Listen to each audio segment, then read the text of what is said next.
This whole wide world is only he and she. Let me say this line again. This whole wide world is only he and she.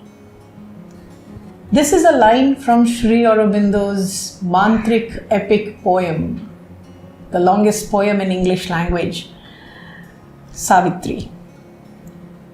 This whole wide world is only he and she, the Supreme and his Shakti, the Ishvara and Ishwari, the Purusha, Prakriti, man and woman. And let me share another line from the same poem, Savitri. For this is sure that he and she are one. For this is sure that he and she are one. So the whole creation, the whole manifestation is the divine and the divine's conscious Shakti, the Ishwar and Ishwari, Maheshwar and Maheshwari. And also, this is for sure that he and she are one. There is no difference between Ishwar and Ishwari, between Purusha and Prakriti, between man and woman. These are the spiritual truths that our tradition has spoken of since millennia. Again, so to reiterate what we were discussing in the previous video also, the essential, not only equality, the essential oneness of the two genders, the two man and woman, is emphasized in our tradition. But there is also another important point which we need not miss, that is at the level of absolute truth. When the manifestation begins, when creation begins, when Srishti has to begin, both of these two entities take on different roles so that the work of creation can continue. One is a dynamic poise of that Supreme, and another is a static poise of that Supreme. These two are generally understood as masculine or feminine. The dynamic one is the feminine, the Shakti, the creative force, the executive force. And the static poise is the Purusha, the one that steps back, that looks from behind, the one that in a way decides what is to be done, and then the Shakti, the executive force, the creative force goes and does it.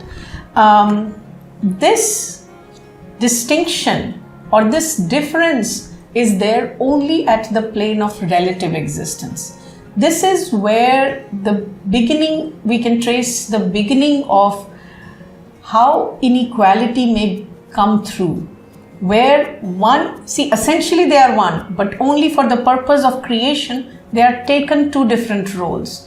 But as this truth percolates down from the highest spiritual planes of consciousness to the world of ignorance, which is the plane of what in Vedic terminology is talked about as the aparardha, the plane of falsehood or ignorance, the avidya, where we have these three planes of existence of matter, life and mind.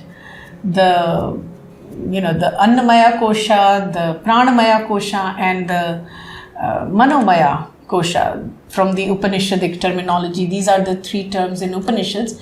In these three planes where the spiritual truth has now mixed up with a lot of falsehood, this idea of essential oneness of the Purusha and Prakriti gets distorted and manifests in one becoming more dominant than the other. And Sri Aurobindo and many other rishis before that, many other philosophers before him also have spoken of how in the ancient Vedic tradition, the relation that was there between Purusha and Prakriti or man and woman was pretty much at a level of equality. though that ideal may not have been translated sufficiently or perfectly in practice, but that ideal relation also begins to get distorted or diminished a little bit as time progresses. And for that, one needs to look at the whole spiritual cultural history of the Indian thought to see how that relation between Purusha and Prakriti changed over a period of time. But what is also interesting to note is that in the Indian tradition, in the dharmic tradition, we also had another complementary movement of Tantra, Shakti tradition, where this whatever misbalance was beginning to happen was corrected by emphasizing Shakti more than the supreme, that is the Ishvara aspect. So the Purusha aspect, so the Shakti aspect was emphasized more in those tantric traditions, but that is still at the level of the spiritual thought or spiritual practice. Difference does not mean discrimination. Difference does not mean one is higher or better than the other. It simply means different. So equal and different. This is the way our Indian tradition has spoken of the Purusha and Prakriti, which in our understanding we can also understand as the relation between man and women. So, thank you.